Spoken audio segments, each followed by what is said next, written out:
11 मार्च रोजी गुरु मार्गी झालेला आहे आणि तो आता मे महिन्याच्या एंडपर्यंत मार्गीच राहील. आणि धनुराशीसाठी हे एकदम चांगला संकेत असल्याचंच लक्षण आहे. कारण की हा गुरु मागील 4 महिने वक्री होता. त्यामुळे धनुराशीच्या व्यक्तींना अनेकदा वेगवेगळ्या समस्यांना तोंड द्यायला लागत होतं. तर सध्या तुमच्या आयुष्यातली खरी समस्या बरं का, ही पैसा नाही आहे किंवा काम नाही आहे किंवा नशीबही नाही आहे. पण सध्या खरी समस्या अशी सुरू झालेली आहे, की ती म्हणजे थकवा आहे. तो शरीराचा नाही आहे, तो मनाचा आहे. तुम्ही प्रयत्न करत नाही असंही नाही आहे. उलट अनेक वेळा तुम्ही इतका प्रयत्न करता, की इतर लोकांना असं वाटतं, की याचा सगळं व्यवस्थितच चाललेलं आहे. पण सत्य हे धनुराशीच्या बाबतीत थोडंसं वेगळं आहे.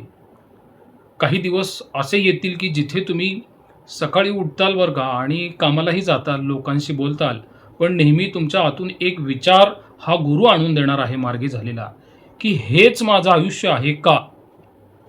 तुम्ही चुकीच्या ठिकाणी नाही आहेत, पण योग्य ठिकाणीही तुम्ही पोहोचलेला नाही आहेत, हे तुम्हाला सारखं जाणवतंय. म्हणूनच मन सतत अस्वस्थ राहत आहे.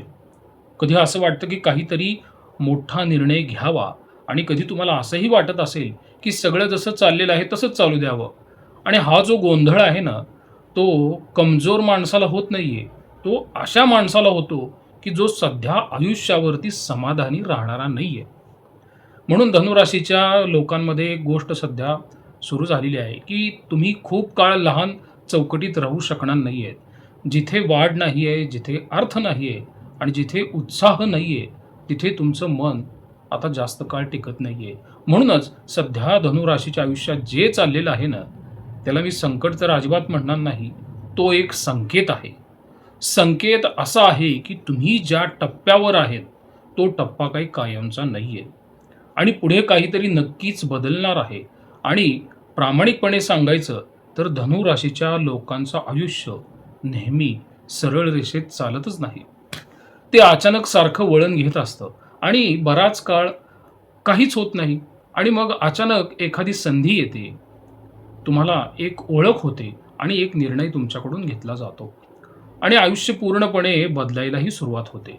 म्हणूनच धनुराशीच्या व्यक्तींनो, तुमच्या मनात प्रश्न जास्त येत असतील तर त्याला काही घाबरू नका तुम्ही. कारण प्रश्न पडायला लागले की समजा माणूस जागा झालेला आहे. कारण जागा असणाऱ्यालाच प्रश्न पडतात ना. आणि जागा झालेला माणूस जुने आयुष्य जास्त काळ जगत नाही ना. लक्षात घ्या, की हा जो गुरु आहे, तो मिथुन राशीतून म्हणजे अत्यंत बुद्धिमान असलेल्या राशीतून मार्गस्थ झालेला आहे. आणि तो धनु राशीच्या सप्तम भावातून गोचर जरी करत असला, तरी सध्या कुंभ राशीतून जाणारे बुध, राहू, मंगळ एक वेगळंच गोंधळ तयार करत आहेत. शुक्र आणि शनी मीन राशीमध्ये आहेत. मग याच्यावरून घर, कुटुंब आणि मानसिक स्थैर्य याच्यावरती फार अगदी गहिरा प्रभाव पडणार आहे असं म्हणेन मी इथं. कारण की कसं होतं, की घरातल्या जबाबदाऱ्या वाढतात अचानक आणि तुम्हाला कामाच्या व्यापामुळे त्याच्याकडे लक्ष देता येत नाही. आणि कुटुंबात एखादा महत्त्वाचा निर्णय घेणे असेल किंवा घराशी संबंधित खर्च असेल ना, अशा गोष्टीत तुमचा वेळ जातो. आणि मग मार्गी असलेला गुरु नातेसंबंध आणि भागीदारीच्या बाबतीत काही गोष्टी तुम्हाला स्पष्ट करून देतो, ज्या तुम्ही आत्तापर्यंत वाट बघत होता. आणि काही लोकांच्या आयुष्यात असं होतं, की नवीन ओळखी, नवीन सहकार्य किंवा नवीन महत्त्वाची भेट पण घडू शकते. मग सध्या आपण महत्त्वाचा भाग म्हणजे करिअर किंवा काम ह्याच्याबद्दल विचार करूया. काही लोक जॉब करत असतात, काही लोक व्यवसाय करतात. पण जे लोक सध्या व्यवसाय करतायत ना, त्यांना शनीचं गोचर जरी त्रासदायक असलं, तरीसुद्धा शुक्राचं गोचर अत्यंत लाभदायक आहे, उच्च आहे मीन राशीतून. त्यामुळे नोकरीत असाल तर सध्या एक गोष्ट जाणवू शकते, की काम काही पूर्णपणे वाईट नाहीये, पण समाधान तुम्हाला आधीसारखं वाटत नाहीये ना. तुमच्या कामाची जबाबदारी वाढत असते.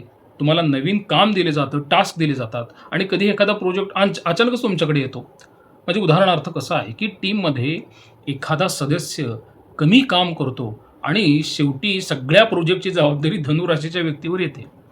किंवा असंही होतं बरं का, तुम्ही तुमच्या मीटिंग्समध्ये सगळं एक्सप्लेन करता, पण सिनियर मॅनेजमेंटच्या नजरेमध्ये क्रेडिट हे नेहमी दुसऱ्याला मिळत राहतं. आणि सध्या हे धनुराशीच्या बाबतीत घडत आहे. जे लोक नोकरी करतायत ते. काम तुम्ही करता, पण ॲप्रिशिएशन किंवा प्रमोशन जे आहे, ते तुम्हाला थोडं उशिरा मिळेल.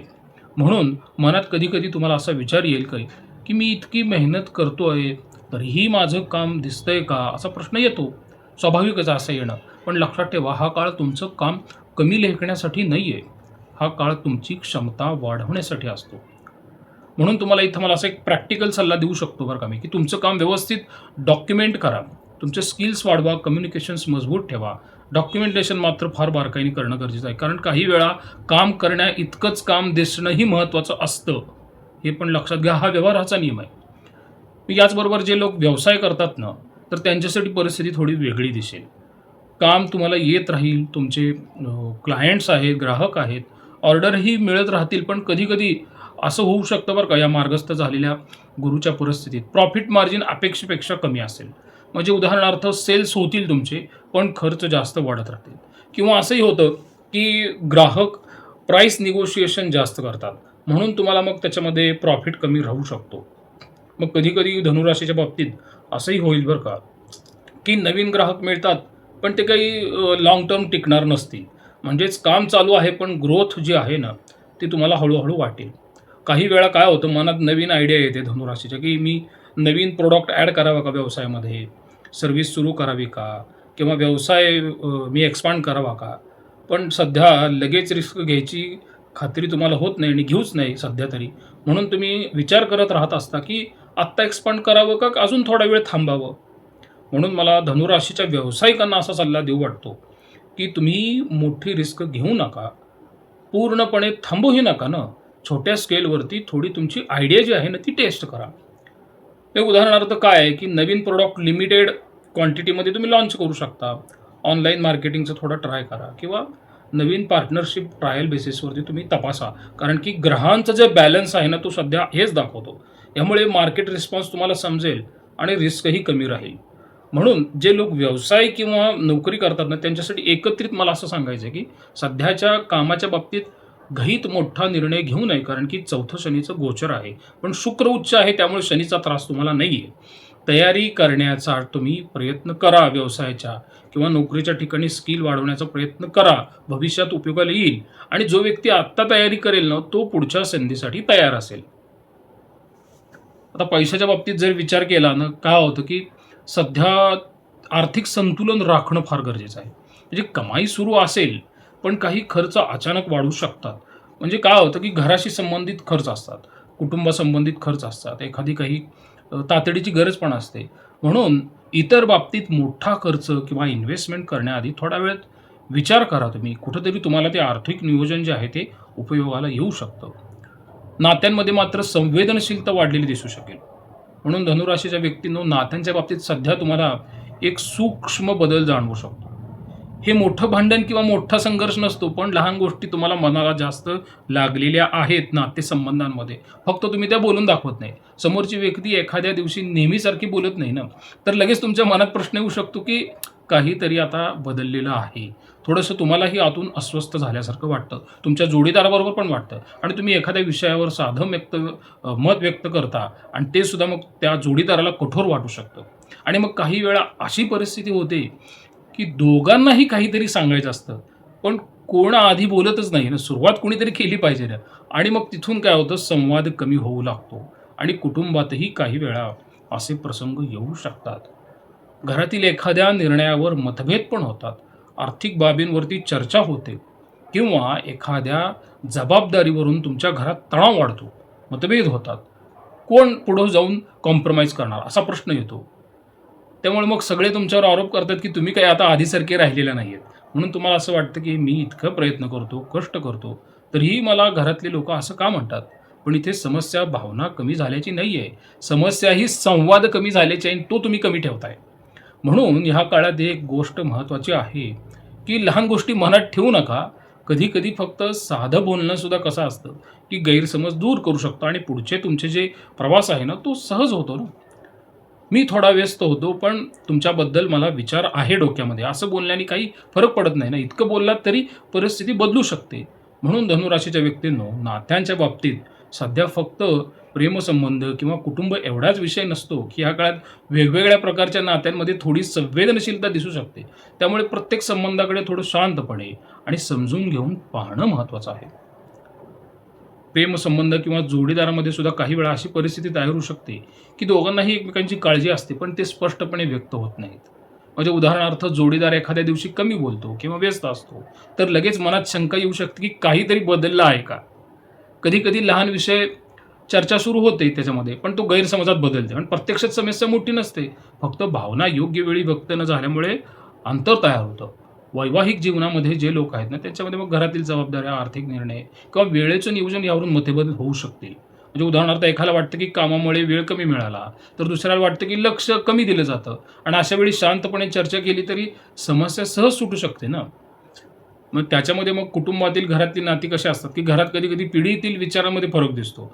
मोठ्यांना काही गोष्टी वेगळ्या पद्धतीने योग्य वाटतात, तर तरुणांना वेगळी दिशा योग्य वाटते. म्हणजे उदाहरणार्थ करिअरचा निर्णय, घरातील खर्च किंवा एखाद्या जबाबदारीवरून चर्चा होऊ शकते.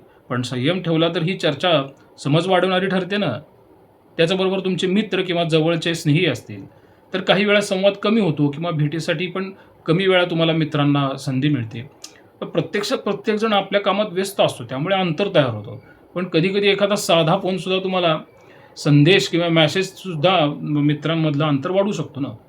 कामाच्या ठिकाणी, ऑफिसमध्ये सहकाऱ्यांशी संबंधात थोडा ताण वाढलेला दिसू शकेल यावेळेस. एखाद्या प्रोजेक्टवरती मतभेद होऊ शकतील, कामाच्या ठिकाणी मतभेद होऊ शकतील, कागदपत्रांवरून तुमच्या कामाच्या ठिकाणी वाद होऊ शकतील, ह्याची मात्र काळजी घ्या. कारण की सध्या मंगळ, राहू आणि बुध कुंभ राशीमध्ये गैरसमज तयार करत आहेत आणि प्रत्येक गोष्टीला उगाच फाटे फुटत जाणे ही बाब तुमच्या बाबतीत घडू शकते.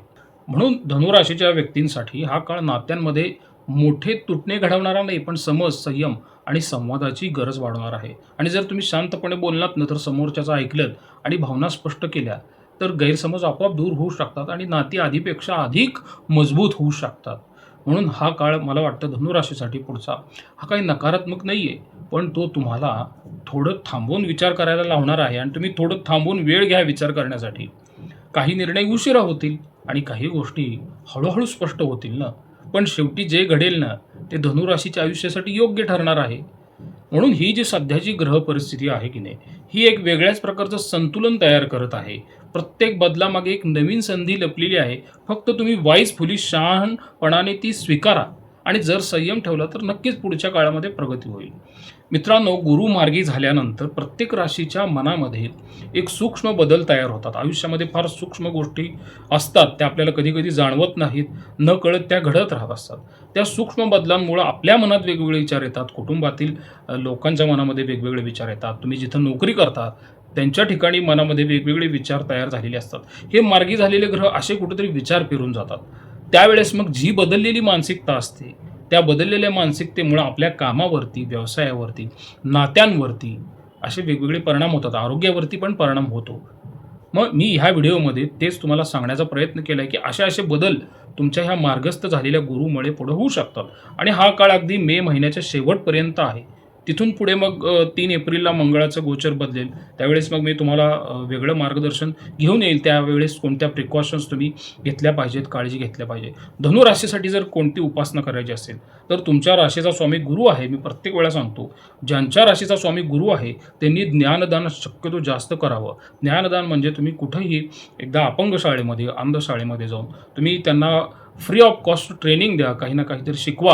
ज्ञानदान कशा ना कशा प्रकारे तुम्ही देण्याचा प्रयत्न करा. काही मुलं गरजू असतात, त्यांच्याकडे पैसेही नसतात शिकण्याचे, त्यांना शिकवण्याचा तुम्ही प्रयत्न करा. त्यातून तुमचं गुरुबळ चांगलं वाढेल. आणि जर आपल्याला कधी असे शिकवण्याच्या कला अवगत नसतील, तर तुम्ही काही शाळा शिकणाऱ्या विद्यार्थ्यांना पुस्तकांचं दान करा, वह्याचं दान करा, तुम्ही पेन द्या, तुम्ही असे शालेय साहित्य तुम्ही त्यांना द्या. त्यातून गुरु हा जो आहे ना, हा कार्मिक सिद्धांतानुसार अत्यंत बलवान होतो आणि तुम्हाला तो नक्कीच मदत करतो. तर गुरुचं हे फार मोठं तत्व आहे. एक तर तुम्ही ज्ञानदान करा किंवा अन्नदान करा, कारण अन्नदान सुद्धा गुरुदाता आहे. म्हणून ज्यांच्याकडं कधी ज्ञान देण्याची क्षमता नसेल, तर तुम्ही अन्नदान जरूर करत जावा. आणि अन्नदान अत्यंत गरजू असलेल्या व्यक्तीला तुम्ही करत जावा, की ज्यांना 2 वेळचं खायला पण मिळत नाही. तर त्यांनी दिलेल्या आशीर्वादाची जी तीव्रता आहे ना, ती 5 पट काम करते. त्यामुळे धनुराशीला जरी 4था शनी असला, तरी सध्या शुक्राचं बळ आहे, तुमच्या कर्माचं तर बळ आहेच, गुरुचंही बळ तुम्हाला सध्या आहेच. तर हे ग्रह तुम्हाला प्रत्येक अडचणीतून बाहेर काढण्यासाठी सद्बुद्धी नक्की देतीलच. प्रश्न आहे, तुम्ही शांत बसून विचार करता का नाही?